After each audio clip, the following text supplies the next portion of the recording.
எல்லாரும் எப்படி இருக்கீங்க? நான் ரொம்பவே நல்லா இருக்கேன்.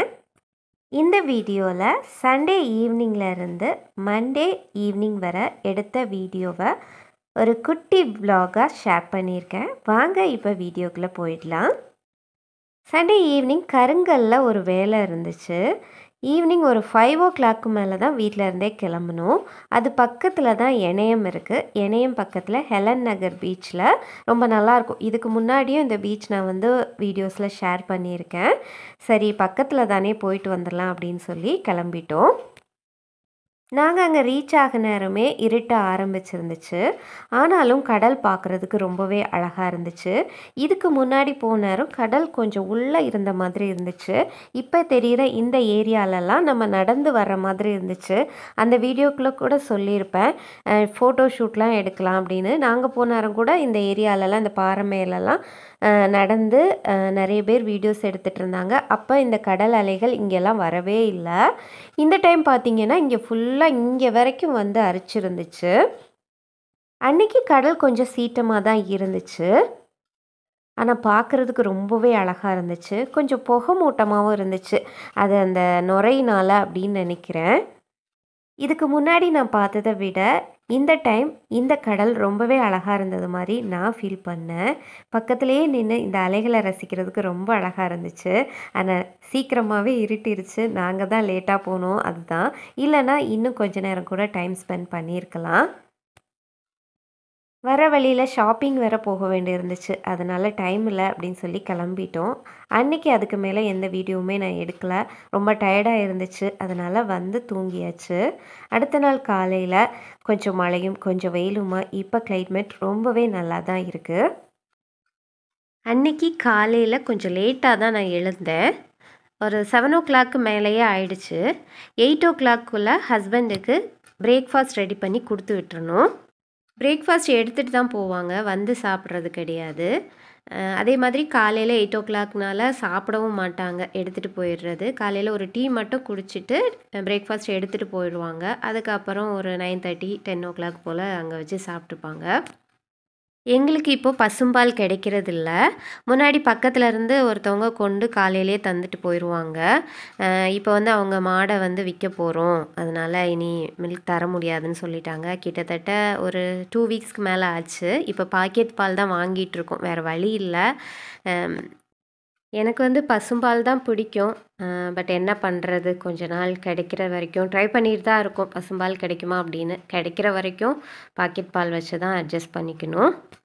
அன்றைக்கி மார்னிங் பிரேக்ஃபாஸ்ட்டும் கொஞ்சம் சிம்பிள் தான், அதுவும் வேலையும் கம்மி தான். அதனால தான் கொஞ்சம் லேட்டாக எழுந்திரிக்கிற மாதிரி இருந்துச்சு.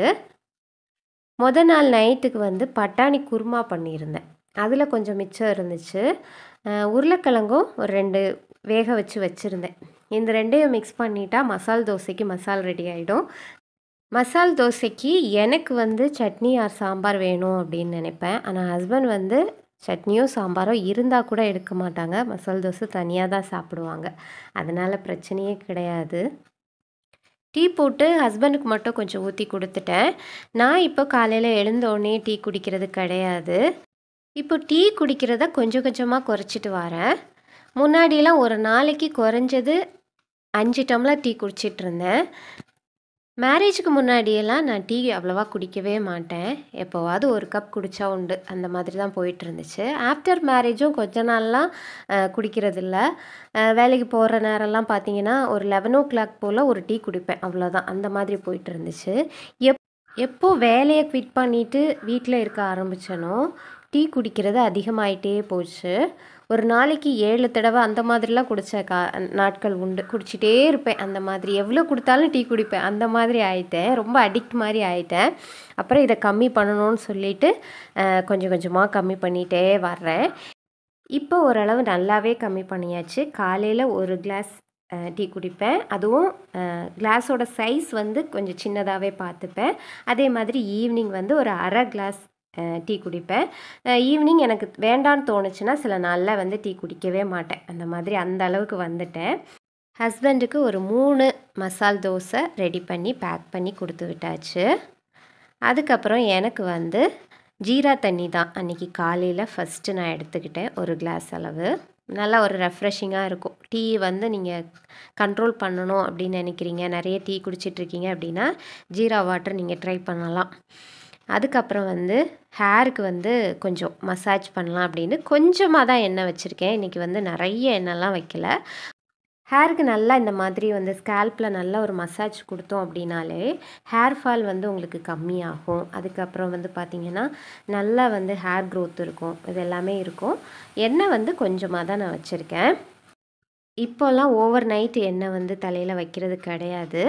உடனே தும்மல் வரும். அதனால் இந்த மாதிரி 1 ஹாரோ 2 ஹார்ஸோ முன்னாடி குளிக்கிறதுக்கு முன்னாடி தலையில் எண்ணெய் வச்சுட்டு குளிச்சிடுவேன். நாள் நைட்டு வந்து கொஞ்சம் கிராசரிஸ்லாம் வாங்கிட்டு வந்திருந்தோம், தீந்து போனது எல்லாமே. அது எல்லாத்தையும் எடுத்து வைக்கணும். இப்போ என்னெல்லாம் வாங்கியிருக்கேன் அப்படிங்கிறத பார்க்கலாம். மிளகாத்தூள் வந்து நான் வாங்கி பொடி பண்ண மாட்டேன், கடையில் பொடி பண்ணி வச்சுருப்பாங்க. அந்த கடையில், நாங்கள் போகிற கடையில் அது நல்லாயிருக்கும், அதுதான் வாங்குவேன். அப்புறம் வந்து வத்தல் மிளகு, டொமேட்டோ சாஸ் வந்து பேட்டிலில் பெருசாக வாங்குறத விட இந்த குட்டியாக பவுச்சில் இருந்துச்சு, இது போதும்னு சொல்லிட்டு அது வாங்கியிருக்கேன். அப்புறம் வந்து கொஞ்சம் உளுந்து, தீந்து போன எல்லாமே, பச்சைப்பயிறு, அப்புறம் வந்து பொட்டுக்கடலை, நாட்டு சர்க்கரை வாங்கியிருக்கேன். அப்புறம் மேகி பாக்கெட், மேகியில் இப்பி நூடுல்ஸ், அதுதான் எங்கள் 2 பேருக்குமே பிடிக்கும், அது ஒரு பாக்கெட், ஏதாவது அவசரத்துக்கு யூஸ் ஆகும் அப்படின்னு. கடுகு, வெந்தயம், பாத்திரம் கழுவுறதுக்கு இந்த மாதிரி குட்டி குட்டி பார் தான் நான் வாங்குவேன். ஏன்னா பெருசாக வாங்கினோன்னா தண்ணி பட்டு அது ஒரு மாதிரி ஆகிற மாதிரி இருக்கும். அப்புறம் வந்து கிளாத் வாஷ் பண்ணுறதுக்கு சோப்பு, ஸ்க்ரப்பு, அப்புறம் வந்து டீ தூள், பிஸ்கெட்டு, கோகனட் ஆயில், தேங்காய் எண்ணெய் வந்து செக்கில் ஆட்டினது, ஷாம்பு வந்து இந்த மாதிரி குட்டி குட்டி பேக் தான் நான் வாங்குவேன். அதே மாதிரி இதுதான் யூஸ் பண்ணுவேன் அப்படின்னு சொல்ல முடியாது, நிறைய இது மாற்றி மாற்றி தான் யூஸ் பண்ணுவேன். அணில் சேமியா சாப்பிட்டு ரொம்ப நாள் ஆச்சு, அது வாங்கியிருந்தேன். புட்டு மாவு வாங்கியிருந்தேன், புட்டு மாவில் இடியப்ப மாவு, அப்புறம் மைதா, இது எல்லாமே தான் வாங்கியிருந்தேன். ஸோ அது எல்லாத்தையும் எடுத்து வச்சுட்டு என்னோடய பிரேக்ஃபாஸ்ட்டுக்கு ரெடி ஆகிட்டேன். நான் ஒரு தோசை தான் அன்றைக்கி சாப்பிட்டேன், ஏன்னா மசால் தோசை அப்படிங்கிறதுனால ஃபில்லிங்காக இருக்கும். அதோட இந்த ஒரு குட்டி கப்பில் டீ, இவ்வளோ தான். நல்லா பிரேக்ஃபாஸ்ட் சாப்பிட்டுட்டு லஞ்சு ப்ரிப்ரேஷனுக்கு ஆரம்பிச்சிட்டேன். இன்றைக்கி லஞ்சுமே ரொம்ப சிம்பிள் தான். ஆல்ரெடி ரசம் ஃப்ரிட்ஜில் இருந்துச்சு, அதை சூடு பண்ணிவிட்டு பீன்ஸ் பொரியலும் கத்திரிக்காய் ஃப்ரையும் பண்ணிடலாம் அப்படின்னு பிளான் பண்ணியிருந்தேன். நம்மளோட கஷ்ட காலங்களில் தான் யாரெல்லாம் நம்ம மேலே உண்மையான பாசம் வச்சுருக்காங்க, யாரெல்லாம் வேஷம் போடுறாங்க அப்படிங்கிறத நம்மளால் தெரிஞ்சுக்க முடியும். இந்த ஒரு விஷயத்த என்னோடய லைஃப்பில் நல்லாவே நான் புரிஞ்சுக்கிட்டேன். நம்ம ஒருத்தவங்க மேலே பாசம் வச்சுருக்கோம் அப்படிங்கிறதுக்காக அவங்களும் அதே அளவு பாசத்தை நம்ம மேலே வச்சுருப்பாங்க அப்படிங்கிறது கட்டாயம் கிடையாது, நிச்சயமும் கிடையாது. நம்ம யார் மேலே பாசம் வச்சுருக்கோமோ அவங்க கட்டாயமாக நம்ம மேலே பாசமாக இருக்கணும், நமக்கு தான் ப்ரிஃபரன்ஸ் கொடுக்கணும் அப்படிங்கிற கட்டாயம் எதுவுமே கிடையாது. அதையும் நம்ம வந்து என்ன பண்ணிக்கணும், அக்செப்ட் பண்ணிக்கணும். என் லைஃப்பில் இதை பற்றி எப்படி தெரிஞ்சுக்கிட்டேன் அப்படிங்கிற அந்த இன்சிடெண்ட்டையும் உங்களுக்கு நான் சொல்லிடுறேன். ரீசெண்டாக நாங்கள் ஒரு சின்ன ப்ராப்ளத்தை ஃபேஸ் பண்ணணும். அந்த ப்ராப்ளத்தில் எங்களுக்கு ஆப்போசிட் இருப்பாங்களே, அதாவது எங்ககிட்ட ப்ராப்ளம் பண்ணவங்க இருப்பாங்க இல்லையா, அவங்களுக்கும் சரி எங்களுக்கும் சரி, எங்களை சுற்றி இருக்கவங்க எல்லாமே 2 பேருமே ஒரு ஈக்குவல் பொசிஷனில் இருந்தோம். எங்களுக்கு வேண்டியவங்க எல்லாருக்குமே சரியா ஈக்குவல் பொசிஷனில் இருந்தோம். அதில் முழுக்க முழுக்க தப்பு யார் மேலே அப்படின்னா எங்களுக்கு ஆப்போசிட்டில் இருந்தவங்க. நீங்கள் இப்படி தான் சொல்லுவீங்க, உங்கள் சைடு இது என்னன்னு கேட்டால் தான் தெரியும்னு சொல்லுவீங்க, ஆனால் ரியாலிட்டி அதுதான், அவங்க மேலே தான் ஃபுல் அண்ட் ஃபுல் தப்பு இருந்துச்சு. ஆனால் எல்லாரும் டோட்டலாக எங்களை சுற்றி இருந்தவங்க ரிலேட்டிவ்ஸ் எல்லாருமே அவங்க சைடு மட்டும் பேசினாங்க சரியா. அப்போ வந்து நான்லாம் நல்லா உடஞ்சி போயிட்டேன். சப்போஸ் என் மேலே தப்பு இருக்குது, எங்கள் மேலே தப்பு இருக்குது, அதனால அவங்க வந்து அவங்களுக்கு சப்போர்ட் பண்ணாங்க அப்படின்னா கூட நான் வந்து அதை பெருசாக எடுத்துக்க மாட்டேன். நம்ம மேலே தானே தப்பு, அதனால தானே அவங்க நியாயத்து பக்கம் நிற்கிறாங்க அப்படிங்கிற அந்த ஒரு இதுக்கு நான் வந்திருப்பேன். ஆனால் தப்பு ஃபுல்லாக அந்த அந்த அவங்க மேலே தான் இருக்குது. அவங்க பக்கத்துலேயே எல்லாருமே சேர்ந்தாங்க, அவங்களுக்கு சப்போர்ட் பண்ணாங்க, அவங்களுக்கு வந்து சப்போர்ட் பண்ணி எங்ககிட்ட பேசிட்டு வந்தாங்க. பாதிக்கப்பட்ட எங்ககிட்ட அவங்களுக்கு சப்போர்ட் பண்ணி பேசிட்டு வந்தாங்க. அப்போ தெரிஞ்சுக்கிட்டேன். இதிலேருந்து என்ன தெரிஞ்சேன்னா, அப்போ வந்து எனக்கு ரொம்ப கஷ்டமாக இருந்துச்சு, அவங்க மேலே கோபம், வருத்தம் எல்லாமே இருந்துச்சு. பட் ஆனால் யோசித்து பார்க்க நேரம் தான் தெரிஞ்சிச்சு, எங்கள் 2 பேரில் பார்த்திங்கன்னா அவங்க மேலே தான் அவங்களுக்கு பாசம் அதிகமாக இருந்திருக்கு சரியா? அதனால என்ன பண்ணிட்டாங்க ஆட்டோமேட்டிக்கா என்னதான் சொல்லுவாங்க இல்லையா? தப்பே பண்ணாலும் தான் பிள்ளைன்னா விட்டு குடுக்க மாட்டாங்க. அதே மாதிரி அவங்களுக்கு எங்கள விட அவங்க மேல பாசம் அதிகமா இருந்ததுனால அப்படி சப்போர்ட் பண்ணியிருக்காங்க அப்படின்ட்டு. இதனால நான் ஃபர்ஸ்ட்டு வந்து ரொம்ப அஃபெக்ட் ஆனேன். இல்லன்னு நான் சொல்ல மாட்டேன். பட் ஆனா இப்போ வந்து நல்லாவே தெரிஞ்சுக்கிட்டேன். உலகம் இதுதான் அப்படிங்கிறத. அடுத்து கன்டின்யூ பண்ணலாம். அன்னைக்கான வேலைகள் எல்லாமே சீக்கிரமாகவே முடிஞ்சிருச்சு. பிரேக்ஃபாஸ்ட்டும் ரொம்ப சிம்பிள், லஞ்சும் சிம்பிள் அப்படிங்கிறதுனால எல்லா வேலையும் முடிச்சுட்டு குளிக்க இப்போ கிளம்பியாச்சு. அன்னைக்கு வடித்த கஞ்சி தண்ணி நல்லா சுட சுட இருந்துச்சு. அதில் ஒரு 3 செம்பருத்தி பூ, அதோட அந்த மகரந்தம் இருக்கும் இல்லையா, அதெல்லாம் ரிமூவ் பண்ணிவிட்டு இப்படி டிப் பண்ணி கொஞ்ச நேரம் ஒரு 2 மினிட்ஸ் வச்சிங்கனாலே போதும். நான் வந்து ஒரு 5 மினிட்ஸ் அப்படியே விட்டுட்டேன். தண்ணியும் ஆறி வந்த அப்புறம் அந்த செம்பருத்தி பூவோட அந்த ஜூஸஸ் இருக்கும் இல்லையா, அந்த எசன்ஸ் எல்லாமே அதில் இறங்கியிருக்கும். இதில் வந்து நம்ம வந்து என்ன ஷாம்பு யூஸ் பண்ணுறோமோ இல்லைன்னா சீயக்காவோ கலந்து குளிக்கிற நேரம் ஹேர் ஃபால் நல்லா கண்ட்ரோல் ஆகும். ஹேர் க்ரோத்துக்கும் இது ரொம்பவே நல்லது. இது நான் ரொம்ப நாளாக ஃபாலோ பண்ணிகிட்ருக்க விஷயந்தான். நல்லா குளிச்சுட்டு வந்தாச்சு. என்னதான் வேலை கம்மி அப்படின்னாலும் இந்த வேலையெல்லாம் முடிச்சுட்டு குளிச்சுட்டு வர்றதுக்கே 1 மணிக்கிட்ட ஆயிடுச்சு. இந்த மரம் நல்லா பெருசாக இருக்கும், நீங்கள் பார்த்துருப்பீங்க. இப்போ நல்லா கட் பண்ணி விட்டுட்டோம் இலையெல்லாம். சிம்பிளான லஞ்ச் தான், ஆனால் டேஸ்டியாக இருந்துச்சு. சாப்பிட்டுட்டு கொஞ்சம் வெளியே போய் காய்கறியெல்லாம் வாங்கிட்டு வந்திருந்தேன். என்ன காய்கறியெல்லாம் வாங்கிட்டு வந்திருக்கேன் அப்படிங்கிறத பார்க்கலாம். ஒரு 1/2 கிலோ வெங்காயம் வாங்கியிருந்தேன், 20 ரூபா. 1/2 கிலோ பொட்டேட்டோ, அது வந்து 25 ரூபா. 1 கிலோ வந்து 50 ரூபா. அப்புறம் இஞ்சி ஒரு 10 ரூபா, கோவக்காய் 10 ரூபா. அந்த பஜ்ஜி, மிளகா பஜ்ஜி எனக்கு ரொம்ப பிடிக்கும். அந்த பஜ்ஜி மிளகா இருந்துச்சு, அது இவ்வளவும் 20 ரூபா. அப்புறம் பீன்ஸு, அப்புறம் வந்து காலிஃப்ளவரு. பீன்ஸ் எப்போவுமே நாங்கள் வாங்குறது தான் பிடிக்கும். காலிஃப்ளவர் வந்து ஒரு சின்ன பூ தான் வாங்கியிருந்தேன், இது 30 ரூபா தான். சின்ன வெங்காயம் 1/2 கிலோ 30 ரூபா. இந்த வாழைக்காய் 3 சேர்த்து 10 ரூபா தான். மிளகாய் நல்லா பெருசு பெருசாக இருந்துச்சு, இவ்வளவும் 10 ரூபா. இதெல்லாம் தான் வாங்கிட்டு வந்திருந்தேன். இப்போ இது எல்லாத்தையுமே அரேஞ்ச் பண்ணணும்.